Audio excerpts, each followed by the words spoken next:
En un día de febrero de 1997, el silencio de la pequeña ciudad costera de Hastings, ubicada en el sureste de Inglaterra, se rompió con una noticia que pronto conmocionó no solo a los residentes locales, sino a todo el país. El 15 de febrero, una niña de 13 años, Billie Joe Jenkins, fue encontrada brutalmente asesinada en el jardín de la casa de la familia que la acogía.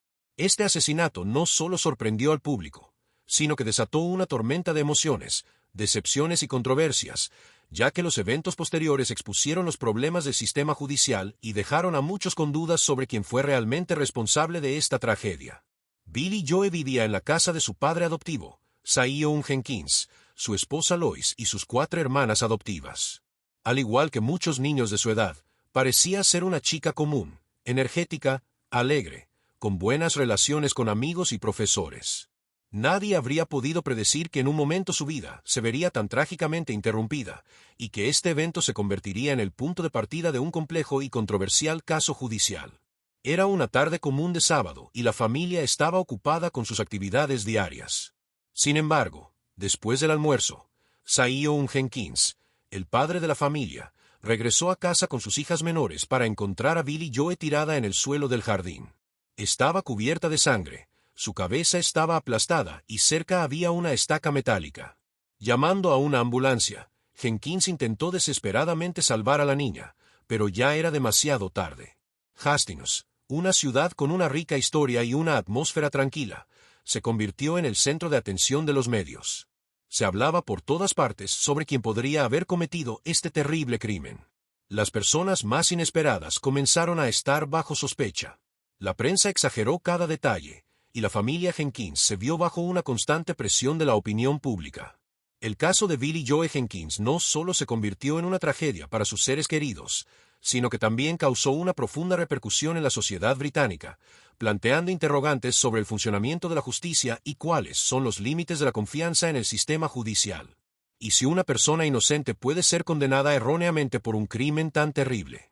Billie Joe Jenkins nació en 1983 y enfrentó dificultades en su infancia temprana. Su familia biológica no pudo proporcionarle condiciones de vida adecuadas, por lo que terminó en un hogar de acogida cuando tenía alrededor de 9 años. Sus padres adoptivos, Sion y Lois Jenkins, ya habían criado a 4 hijas, pero Billie Joe rápidamente se unió a su familia, convirtiéndose en hermana mayor adoptiva de las otras niñas. Billie Joe era una niña brillante y energética con grandes planes para el futuro. Asistía a una escuela local y, según sus maestros, era una estudiante capaz y de buen corazón. Le fascinaba el arte y la música, mostraba interés por la pintura y planeaba, cuando creciera, vincular su vida con la creatividad. Estaba rodeada de amigos en la escuela y era popular, aunque a veces podía parecer un poco reservada y soñadora, lo cual se explicaba por su difícil pasado. Billie era especial. Siempre había algo más en sus ojos que solo la alegría infantil, recordó uno de sus maestros. Era inteligente y atenta, siempre dispuesta a ayudar a sus amigos. La familia Jenkins vivía en una casa bastante espaciosa en Proletarian Street, en Hastings. Esta ciudad, ubicada en la costa sur de Inglaterra, era conocida por su importancia histórica y hermosos paisajes marinos, pero también sufría de desigualdad social. Algunos barrios eran disfuncionales y, aunque la casa de los Jenkins estaba situada en un buen vecindario, la situación social general de la ciudad dejaba mucho que desear en ocasiones. No obstante, la familia llevaba una vida bastante normal. Sion trabajaba como maestro y estaba activamente involucrado en actividades sociales, mientras que Lois se encargaba del hogar y cuidaba a los niños. A pesar de que Billie Joe parecía bastante adaptada a la vida en una familia de acogida, no siempre había una relación impecable entre ella y Sion Jenkins. Ocasionalmente surgían desacuerdos y momentos tensos, aunque según Lois y otros miembros de la familia, esto era común en una adolescente que pasaba por una juventud difícil. Los niños en la familia eran educados dentro de un marco estricto de disciplina, y Sion era conocido por su enfoque severo en la crianza. Una de las amigas cercanas de Billie Joe me dijo, a veces, Billie se quejaba de que le resultaba difícil encontrar un lenguaje común con Sion. Decía que él era demasiado estricto, pero nunca pensó que fuera algo serio. Exteriormente, parecía que Sion se preocupaba por el bienestar de los niños y trataba de darles lo mejor. En sus relaciones con sus hermanas adoptivas, Billie Joe era amigable, aunque de vez en cuando surgían conflictos entre ellas, como suele ocurrir en familias grandes. Sus hermanas menores recordaban que a ella le gustaba pasar tiempo a solas, especialmente en el jardín trasero de la casa, donde a menudo pintaba y soñaba con el futuro. Su naturaleza creativa determinaba en gran parte su carácter, y había una cierta reflexión romántica en ella. Sin embargo, detrás de esta imagen brillante de una adolescente, había algo que sería importante en el curso de la posterior investigación. Había dificultades en la vida de Billie Joe que pocos conocían. La transición de una familia a otra, a pesar del bienestar de la familia de acogida, no pudo pasar sin dejar huella en su estado emocional. Los sentimientos internos de la niña, sus traumas pasados y la imposibilidad de reunirse completamente con sus padres biológicos crearon esa tensión oculta que pudo haber jugado un papel en el trágico evento. Este retrato complejo de una adolescente inteligente y sensible, pero a veces retraída, planteó aún más preguntas cuando la policía comenzó a investigar su entorno tras el asesinato. Después de todo, a primera vista, nada presagiaba una tragedia tan terrible. La mañana del sábado 15 de febrero de 1997 comenzó tranquilamente en la casa de los Jenkins. La familia vivía según la rutina habitual. Los niños iban a sus actividades. Saiyun planeaba un viaje de negocios y Lois estaba fuera participando en un evento relacionado con su trabajo. Billie Joe también pasó ese día, como muchos otros anteriores, en casa. Sus clases y planes para el día no presagiaban problemas. Iba a continuar con el trabajo doméstico que había comenzado el día anterior. Por la tarde, alrededor de las 2:30 de la tarde, Saiyun y sus dos hijas menores fueron al supermercado, dejando a Billie Joe en casa. En el momento de su partida, ella estaba en el jardín trasero, donde estaba pintando la puerta, una de las tareas que le habían asignado. A Billie Joe le encantaban esas actividades, que le permitían estar al aire libre, lejos de la casa ruidosa, y concentrarse en su trabajo. Según el testimonio de Saiyun, él y las niñas regresaron a casa alrededor de las 3:30 de la tarde. Fue entonces cuando ocurrió el terrible giro de los acontecimientos que cambió la vida de todos los involucrados. Según su relato, entró a la casa al notar que Billie Joe no respondía a sus gritos. Alarmado, salió al jardín trasero, donde la encontró tirada en el suelo junto a la puerta que había pintado anteriormente. La escena era espantosa. Billie Joe yacía en un charco de sangre. Su rostro y cabeza estaban gravemente dañados. Cerca del cuerpo había una estaca metálica, que como determinaron más tarde los investigadores, fue el arma del crimen. Saiyun recordó más tarde. La vi en el suelo. No entendía qué había pasado. Todo estaba cubierto de sangre. Intentaba hacer algo, pero no sabía qué era. En ese momento, según Saiyun, les pidió a sus hijas que llamaran a una ambulancia de inmediato, mientras él intentaba darle primeros auxilios a Billie Joe. La policía y los paramédicos que llegaron al lugar no pudieron hacer nada. Billie Joe estaba muerta. Su muerte fue violenta e instantánea, como lo evidenciaron la naturaleza y la fuerza de los golpes en la cabeza. Según el primer examen médico, la niña recibió al menos 20 golpes en la cabeza, lo que causó su muerte instantánea. La policía comenzó de inmediato a examinar la escena del crimen. El jardín estaba en caos. Junto al cuerpo había objetos para pintar, pinceles, una lata de pintura, así como la puerta, que solo estaba parcialmente pintada. Es importante señalar que la escena del crimen estaba en el jardín trasero, y el acceso a ella estaba limitado por un lado por la casa y por el otro por una valla alta, lo que hacía poco probable una penetración desde el exterior. Este hecho jugaría un papel clave en la investigación posterior. No había señales obvias de la presencia de personas no autorizadas en el lugar. Al no encontrar evidencia evidente como huellas de zapatos o huellas dactilares, los investigadores centraron su atención en la familia misma. Saiyun Jenkins, como el hombre que descubrió el cuerpo, fue el primero en ser interrogado en detalle. Sin embargo, en ese momento, él estaba en estado de shock y afirmó que no podía recordar ningún detalle que explicara lo sucedido, además de que, fuera de la familia y algunos amigos, nadie sabía que Billie Joe estaba sola en el jardín. Esto dificultaba mucho encontrar posibles testigos o sospechosos. Un punto importante fue la pregunta de cómo el asesino pudo haber entrado al patio, infligido tales golpes brutales y desaparecer sin dejar rastro. Hasta ese momento, estas preguntas permanecían sin respuesta. A medida que comenzó la investigación, Hastings se llenó rápidamente de rumores y especulaciones. Los lugareños estaban conmocionados por lo sucedido. Este asesinato parecía impensable en un vecindario tranquilo donde tales crímenes eran raros. Muchos se preguntaban si alguien podía cometer un asesinato tan brutal frente a toda una familia en su propia casa, y luego, ¿qué pasaría después? El miedo y la sospecha crecieron, y la atención de los medios solo agravó esta situación.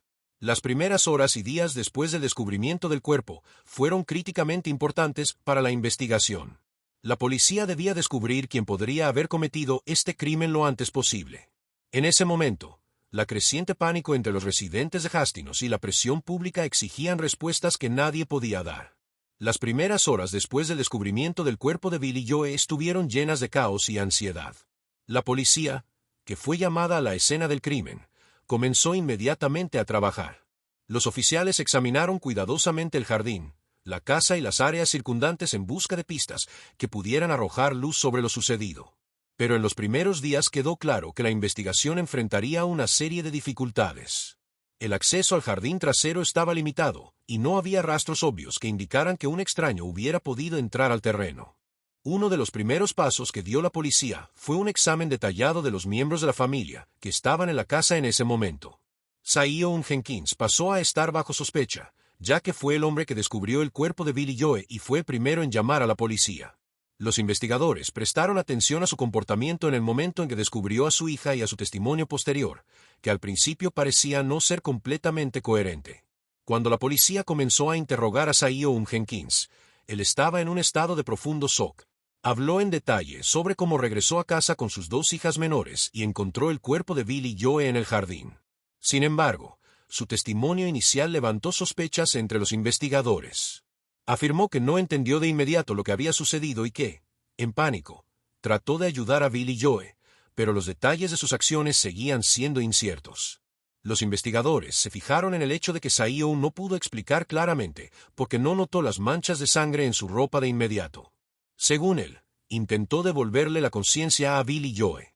Además, microscópicamente se encontraron rastros de sangre en su ropa, que podrían haber sido indicios de su cercanía al crimen. Pero la incertidumbre en torno a la culpabilidad de Zion Jenkins seguía siendo un tema central. Durante las semanas posteriores al asesinato de Billy Joe Jenkins, la investigación se centró principalmente en Zion como el principal sospechoso. A pesar de que las pruebas contra él eran circunstanciales, las sospechas seguían creciendo. La policía continuó verificando su coartada, analizando su perfil psicológico y buscando posibles motivos para el asesinato. Sin embargo, la principal evidencia seguía siendo las microgotas de sangre en su ropa, cuya aparición el sospechoso no podía explicar de inmediato. El 14 de marzo de 1997, casi 6 semanas después del asesinato, la policía arrestó a Zion Jenkins. Fue acusado de asesinar a Billy Joe. La noticia del arresto se difundió rápidamente por todo el país, y amigos, familiares y colegas de Jenkins quedaron conmocionados. Muchos no podían creer que un hombre con semejante reputación pudiera ser capaz de un crimen tan brutal. Algunos vecinos y conocidos de la familia expresaron sorpresa por lo rápido que la policía se había centrado en un solo sospechoso, a pesar de la falta de pruebas directas de su culpabilidad. La investigación presentó su evidencia. El principal argumento fue que las microgotas de sangre en la ropa de Zion solo podrían haberse originado en el momento de los golpes a la cabeza de Billy Joe. Además, un análisis de su comportamiento y los testimonios confundidos durante los primeros días tras el asesinato formaban una imagen que, según los investigadores, indicaba su participación. Sin embargo, la defensa de Zion tenía su propia explicación.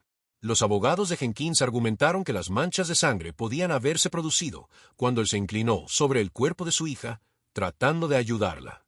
Al mismo tiempo, la policía no pudo encontrar un motivo directo que explicara por qué Zion habría matado a su hija adoptiva. Ninguno de los testigos pudo señalar conflictos serios entre él y Billy Joe que pudieran haber llevado a un resultado tan trágico. Todo esto hacía que el caso fuera aún más confuso. En julio de 1998, comenzó el primer juicio de Zion Jenkins. Las partes estaban listas para presentar sus evidencias y argumentos, pero la incertidumbre en torno a su culpabilidad continuaba, siendo una de las principales cuestiones que el tribunal debía resolver. La defensa destacó que las manchas microscópicas de sangre podrían haberse producido de manera secundaria, cuando la sangre ya había sido transferida al cuerpo y luego se transfirió a la ropa de Zion mientras se inclinaba sobre el cuerpo de Billy Joe para intentar ayudarla. Este argumento planteaba dudas sobre la fiabilidad de la teoría presentada por la acusación, que afirmaba que las manchas de sangre solo podían haberse originado en el momento del golpe mortal. Además de los estudios adicionales sobre las manchas de sangre, el equipo de defensa presentó nuevos testimonios de testigos que no se habían tenido en cuenta en el juicio original. Estos testigos ofrecieron información que podría haber influido en el veredicto anterior, pero que, por diversas razones, no fue considerada en su momento.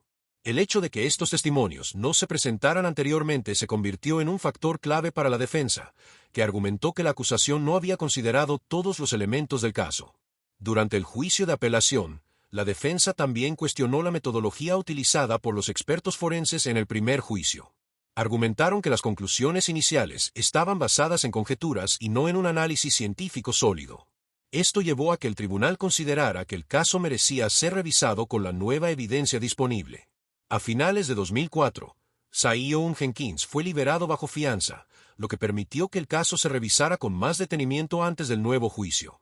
En 2005 comenzó el segundo juicio, en el cual la defensa presentó los nuevos hallazgos que pusieron en duda la validez de las pruebas originales. La revisión del caso abrió un espacio para reexaminar las pruebas y evaluar si la condena inicial había sido justa. El resultado del segundo juicio sería fundamental para determinar si Zion Jenkins seguiría siendo considerado culpable del asesinato de su hija adoptiva, o si su condena sería anulada en base a las nuevas pruebas y testigos. Este proceso fue un ejemplo de cómo un caso judicial complicado puede ser revisado años después de una condena, especialmente cuando surgen dudas sobre la validez de la evidencia original. El tribunal dictaminó que los cargos contra Zion Jenkins no podían ser probados más allá de una duda razonable. Finalmente fue absuelto y exonerado de todos los cargos. Esta decisión fue la culminación de años de litigios, dejando muchas preguntas sin respuesta. Sin embargo, en el juicio nunca se estableció un motivo para explicar por qué él querría matar a Billy Joe. Después de 3 juicios, numerosas apelaciones y una revisión de las pruebas, el caso de Zion Jenkins se convirtió en uno de los más discutidos y controvertidos en la jurisprudencia moderna del Reino Unido. El veredicto de absolución en 2006 dejó al público confundido. Algunos lo vieron como una decisión justa, mientras que otros, especialmente aquellos cercanos a la familia de Billy Joe, seguían convencidos de su culpabilidad. Los juicios, que se extendieron durante casi una década, cambiaron la vida de todos los involucrados, pero dejaron muchas preguntas sin resolver. Cuando el tribunal finalmente exoneró a Zion de todos los cargos en 2006, fue liberado después de 6 años en prisión. Fue uno de esos raros casos en los que el acusado, que previamente había sido condenado por un crimen tan grave, no solo fue liberado, sino que también fue completamente absuelto. Sin embargo, su liberación no fue un triunfo. Este evento estuvo empañado por dudas y controversia, tanto del público como del propio sistema judicial. Después de su liberación, Zion Jenkins enfrentó muchas dificultades. Aunque fue oficialmente absuelto, la opinión pública seguía dividida. Muchas personas, incluidos los familiares de Billy Joe, seguían convencidos de su culpabilidad. En una entrevista tras su liberación, Zion habló sobre cómo esos 6 años cambiaron su vida. Afirmó que era inocente desde el principio y que la lucha por la justicia se había convertido en un proceso largo y agotador para él. Fue una victoria largamente esperada, pero amarga. Perdí mi familia, mi carrera, mi reputación. Pasé 6 años en prisión por un crimen que no cometí, dijo Zion en una entrevista. Sin embargo, a pesar de la absolución, la vida pública de Jenkins cambió para siempre. Poco después de su liberación, su matrimonio con Lois se rompió. Lois, como muchos otros miembros de la familia, no pudo aceptar lo que había sucedido, y su relación fue destruida por los largos años de litigios. En una entrevista, ella declaró que, aunque reconocía la justificación legal de Zion, no podía estar segura de su inocencia, lo que creó una barrera insuperable entre ellos. A pesar de que Zion fue absuelto, la investigación seguía teniendo aspectos sin resolver. ¿Quién mató realmente a Billy Joe? Si Zion no era culpable, entonces el verdadero asesino sigue libre. Este hecho seguía preocupando tanto a los investigadores como al público. Sin embargo, tras la absolución de Zion, no se realizaron nuevas investigaciones ni arrestos, y el caso fue cayendo poco a poco en el olvido. Durante los segundo y tercer juicios, la policía consideró varias otras versiones posibles. Una de las hipótesis era que el asesino podría ser una persona con discapacidades mentales que se encontraba cerca del lugar y atacó a Billy Joe. Esta versión fue respaldada por el testimonio de algunos testigos que vieron a personas sospechosas en la zona de la casa de los Jenkins el día del asesinato. Sin embargo, esta información no llevó a resultados concretos y la policía no pudo encontrar pruebas convincentes para apoyar esta hipótesis. Otra versión considerada por la investigación era la posible implicación de uno de los adolescentes que vivía en el vecindario, pero tampoco recibió suficiente apoyo. Como resultado, ninguna de las teorías alternativas fue suficientemente sustentada como para llevar a un arresto o nuevos cargos. Saioun declaró que quería descubrir quién mató a Billy y que, después de eso, nunca volvería a hablar sobre el tema. Además, el caso de los Jenkins volvió a plantear la cuestión de cómo la presión pública y la influencia de los medios pueden influir en los juicios. Desde los primeros días de la investigación, los medios de comunicación cubrieron activamente el caso, lo que, según algunos expertos, pudo haber presionado a la investigación y al tribunal. La prensa a menudo presentó a Jenkins bajo una luz negativa y muchos se preguntaban si esto influyó en la condena inicial. Después de su liberación y absolución, Saioun Jenkins intentó comenzar una nueva vida. Sin embargo, como suele suceder en estos casos, su nombre seguía asociado al caso de Billy Joe, lo que dificultó su regreso a la vida normal. En 2010, publicó un libro autobiográfico titulado Absuelto pero no libre, en el que describió detalladamente sus experiencias durante los años pasados en prisión y sus pensamientos sobre el sistema judicial. El libro provocó reacciones mixtas, pero se convirtió en una fuente importante de información sobre su visión de los hechos ocurridos. A pesar de ser absuelto, Saioun continuó enfrentando la condena pública y la desconfianza. Muchos residentes de Hastings, donde ocurrió el asesinato, no podían aceptar su inocencia. Durante mucho tiempo, su nombre causó controversia y discusión, lo que tuvo un impacto significativo en su vida personal. Saioun también luchó por obtener una compensación por la detención injusta, pero el sistema judicial británico no siempre satisface tales demandas, especialmente cuando la cuestión de la inocencia sigue siendo controvertida en la conciencia pública. Sus solicitudes de compensación fueron rechazadas, lo que supuso un golpe adicional para él, después de años de lucha por limpiar su nombre. La historia del asesinato de Billy Joe Jenkins y los juicios posteriores sigue siendo uno de los casos más complejos y controvertidos de la Gran Bretaña moderna. A pesar de la absolución final de Saioun Jenkins, esta historia ha dejado cicatrices profundas tanto en el sistema judicial como en las vidas de todas las personas involucradas.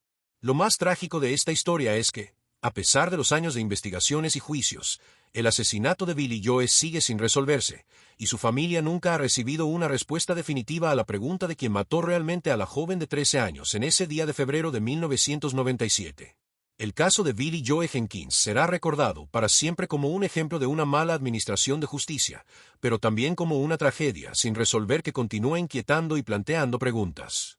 Fue un recordatorio de que, en la búsqueda de la justicia, hay que ser atento a los detalles, objetivo en las evaluaciones y prudente en las conclusiones.